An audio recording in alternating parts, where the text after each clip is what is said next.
Isang masaklap at mapait na kapalaran ang ating masasaksihan ngayon, kung saan magsasakripisyo si Arthur para sa ikabubuti ng kanyang ina. Subalit ang masakit na katotohanan ay lolokohan lang pala siya. Ito ang tatalakayin ko ngayon, kaya kung handa ka na, tara at simulan na natin. What's up mga Coops, Manga Moto nagbabalik. Jack the Ripper Case Files Kabanata 28. Ang kapanganakan ng isang halimaw. Ang bata ay ipinagbili ang kanyang katawan sa Inglaterra nang siya ay 14 na taong gulang pa lamang. Sa araw na iyon, makikita ang larawan ng isang pamilya sa tabi ng kandila sa isang kwarto, kung saan isang babaeng nakahiga sa kama ang pumipirma sa isang dokumento. Tinanong ng babae kung maayos na ba ang kanyang pirma, at sinabi ng batang katabi niya na sila ay naghahanap ng mga sasali sa Royal Dragon Corps. Sinabihan naman siya ni Layla, ang kanyang ina, na huwag mag-alala. Sumagot si Arthur, ang anak ni Layla, na hindi pa siya naging ganoon kasaya dahil matutulungan na niya ang kanyang ina gamit ang kanyang katawan na ibinigay ni Layla sa kanya. Mahigpit niyang niyakap si Layla at sinabing mahal na mahal niya ito, kaya dapat magpagaling siya. Pagkalipas ng ilang saglit, humarap si Arthur sa dalawang matanda sa tabi ni Layla at humiling na alagaan nila ang kanyang ina. Nakatikim siya ng isang hampas at pinagsabihan siya ng mga matanda na tigilan ang sinasabi dahil bata pa siya. Wala naman daw siyang dapat ipag-alala dahil aalagaan nila ang kanyang ina tulad ng pamilya, at isa pa, matagal naman na silang magkakapit-bahay, bago pa man isinilang si Arthur kaya sinisigurado nilang maalagaan ng maayos ang kanyang mama. Itinuturing na ng mga matatanda si Layla na parang anak, at si Arthur naman na parang apo. Nakangiti sina Dan at Thelma Walker habang nakatingin sa mag-ina. Bilang isang batang lalaki na nakatira kasama ang kanyang inang may sakit, nagpaalam si Arthur sa kanyang ina at sa mga matandang nag-aalaga rito. Pagkatapos, sumama siya sa sasakyan bilang unang hakbang para makapagtrabaho sa Dragon Corps, kung saan tatanggap siya ng sapat na sahod para masuportahan ang kanyang ina. Sa sumunod na eksena, makikita ang isang kampo na puno ng mga kabataang magkakasama, ngunit mukhang isang kulungan dahil sa mga barbed wire sa paligid. Sa harap ng mga kabataan ay may isang matipunong lalaki na nagsabing iyon ang simula ng kanilang bagong kasaysayan. Tinawag niyang mga piniling tao ang mga kabataan, at sinabing sila ang mga bagong mandirigma para sa kaligtasan ng kanilang bansa. Isa si Arthur sa mga kabataang naroon, at dahil sa pagsapi nila sa Royal Dragon Corps, sila ay inaasahang magiging pinakamalalakas. Ayon sa kanilang tagapagsanay, oras na para gawing tunay na kaharian ang Inglaterra. Noong panahong iyon, nasasangkot ang Inglaterra sa labanan para sa supremacy ng mundo kasama ang iba pang mga kanluraning bansa. Sabay-sabay na sumigaw ang mga kabataan bilang pagsang-ayon. Sa pagkakataong iyon, nabunyag ang layunin ng Dragon Corps, ang makalikha ng isang mandirigmang Diyos sa ilalim ng Project G, isang proyekto na inilunsad at pinangunahan ng Royal Dragon Corps. Ngunit bakit nga ba sila nagre-recruit ng mga bata mula sa marurumi at mahihirap na lugar? Hindi nagtagal, nalaman din ng mga batang iyon ang katotohanan. Ang nais ng kaharian ng Inglaterra ay hindi isang mandirigma, kundi isang subject sa eksperimento na maaari nilang itapon anumang oras. Ipinakita ang ilang eksena ng mga eksperimento sa mga kabataan, pinatamaan sila ng mga pana, pinipit ng mga 10 toneladang weights, at tinurukan ng kung ano upang masuri ang epekto nito sa kanilang mga katawan. Sa mga sandaling ito, tila hawak na ng mga tao ang anumang bagay na makapagbibigay sa kanila ng kapangyarihang halos katumbas ng sa mga Diyos, at sinusubukan na nila itong gamitin sa kanilang kapwa at kabilang dito si Arthur Gray. Ngayong gabi, maraming test subjects ang namatay. Isa-isa nilang isinilid sa mga sako ang mga katawan ng mga batang nasawi dahil sa mga eksperimento. Nang dumating sila kay Arthur, 5 beses na siyang nasubukan ngunit buhay pa rin siya. Habang tinititigan siya ng dalawang lalaking nasa harap, nag-uumpisa ng lumabas ang abilidad ng kapangyarihan ng mga mata ni Arthur. Isang lalaki ang nanlait sa kanya, tinawag siyang basura mula sa maruming lugar, at binatikos ang kanyang pangahas na lumaban. Pinagtulungan siyang bugbugin ng dalawa, tinatapakan habang paulit-ulit na sinasabihan ng walang silbi at nasanay mamatay na siya. Sa paningin ni Arthur, unti-unting nagbabago ang kanilang anyo at makikitang gising na ang natutulog na kapangyarihan sa kanya. Naguguluhan ng dalawa kung bakit buhay pa si Arthur at inisip na baka epekto iyon ang itinurok nila. Pagkatapos, iniwan nilang duguan at nakahandusay si Arthur sa sahig. Makikita sa sunod na panel si Arthur na hawak ang larawan ng kanyang ina. Tinanong niya ang sarili kung mamamatay na ba siya, dahil tila hindi na niya kayang maghintay na mawala sa mundong iyon. Nais din niyang makabalik sa kanyang ina. Ang pangyayaring ito ang nagbago ng kapalaran ng batang si Arthur, at ito ay naganap 2 taon na ang nakalilipas. Sa isang panel, makikita ang napakaraming patay sa paligid, 200 na kumpanya ng infantry ng Inglaterra ang ganap na nawasak sa labanan. Sa kasunod na panel, isang malaking lalaki ang pinalilibutan ng mga sundalo, at nakatutok ang kanilang mga baril sa kanya.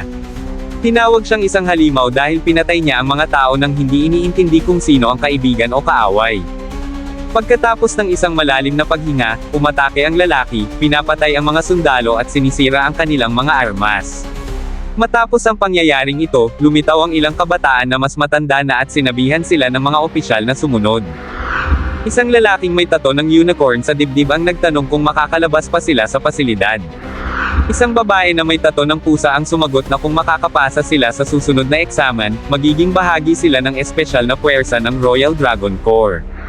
Isa pang babae, na may tato ng itsurang ibon, ang tumawa at nagsabing ito ay isang magandang pagkakataon.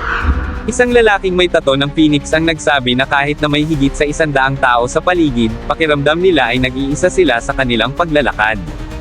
Sa sumunod na tagpo, muling makikita si Arthur, naghihintay habang hawak ang locket na may larawan ng kanyang ina. Sinabi niyang hintayin siya nito, dahil malapit na siyang makauwi. Isang kasamahan ni Arthur ang nagsabing sa wakas, makikita na nila ang kanilang mga pamilya. Maya-maya, may tumayo sa harap nila at nagsabing ito na ang huling pagsubok, at kailangan nilang magpursigi ng husto hanggang sa dulo. Nagtanong ang ilan kung ano ang pagsubok na hinihintay nila, habang ang iba ay natutuwa sa wakas ng kanilang paghihintay. Isang opisyal na may malademonyong ngiti ang nagsabing napakadali lang nito at nagbigay ng hudyat. Biglang nakatutok ang maraming baril sa mga naroon. Sinabi ng isa sa mga opisyal na sayang at nabigo ang Project G, kaya ang kailangan nila ngayon ay mabuhay sa kabila ng mga balang uulan sa kanila.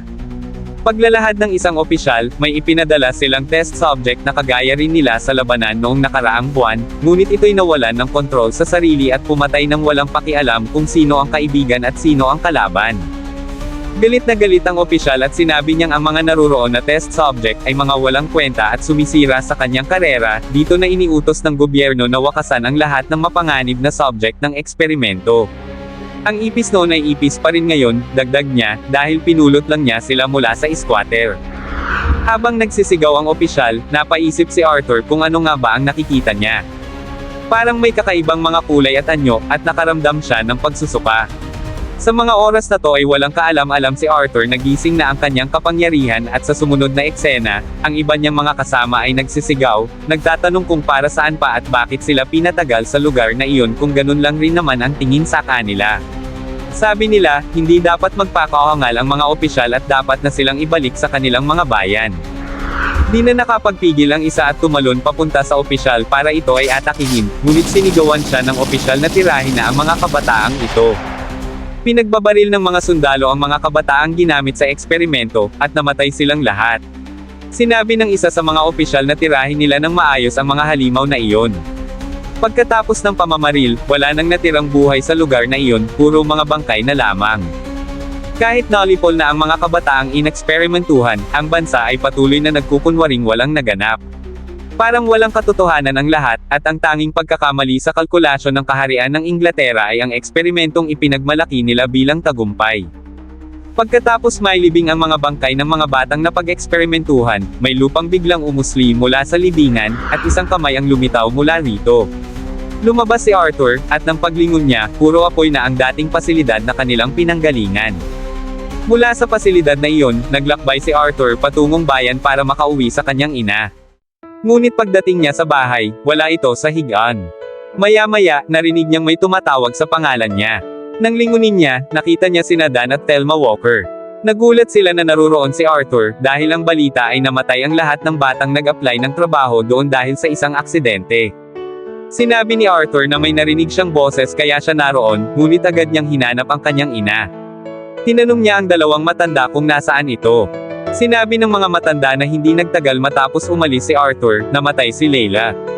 Laking gulat ni Arthur sa balitang ito, dahil palagi naman siyang nagpapadala ng gamot para sa kanyang ina. Ipinaliwanag ng mga matanda na namatay si Layla bago pa niya nagawang inumin ang kanyang gamot. Hindi agad nakapagsalita si Arthur, at paputol-putol niyang nasabi na patay na ang kanyang ina. Maya-maya, napansin niya ang itim at malademonyong aura ng dalawang matanda, at ang kanilang nakakatakot na mga ngiti. Sinabi niya na may masamang kulay ang mga ito at na pareho lang sila sa iba pang masasamang tao. Idinagdag pa ni Arthur na sila siguro ang dahilan ng pagkamatay ng kanyang ina. Bigla niyang sinunggaban ang matandang lalaki sa leeg at tinanong kung sila ba ang pumatay sa kanyang ina. Nagulat ang matandang babae at tinanong si Arthur kung ano ang pinagsasabi nito dahil hindi ganoon ang tunay na nangyari. Sinabi pa ni Arthur kung tao pa ba ang tingin nila sa kanilang mga sarili, dahil ginagamit nila ang mga gamot para sa kanilang sariling kapakinabangan. Nakipag-argumento naman si Thelma Walker na wala rin namang saysay ang lahat.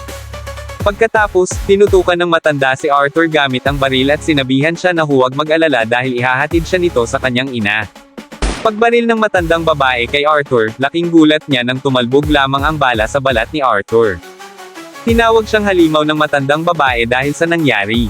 Hinigpitin palalo ni Arthur ang pagkakahawak sa leeg ng matandang lalaki hanggang sa pumutok ito. Lumingon siya sa matandang babae, at sumunod na rin itong tinapos ni Arthur. Nasunog ang buong kwarto, pati ang mga larawan at isang locket na malapit sa kanila. Di na alam ni Arthur ang kanyang iisipin habang naglalakad palabas ng bahay, hanggang sa napasigaw siya ng ubod lakas, at sa sandaling iyon, isinilang ang isang halimaw na kikilalanin natin sa hinaharap bilang Mr. Fogg. At dito na nagtapos, alam kong bitin ka sa kwentuhan natin, kaya sorry na agad. Shoutout po muna kina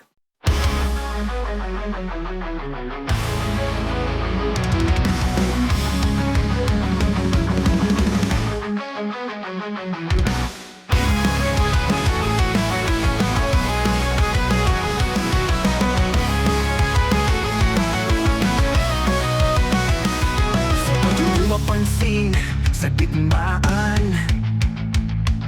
mga bayani nagbigay ng hiling na walang hanggan. Sa mga upil, pawis at tugo sa lupa,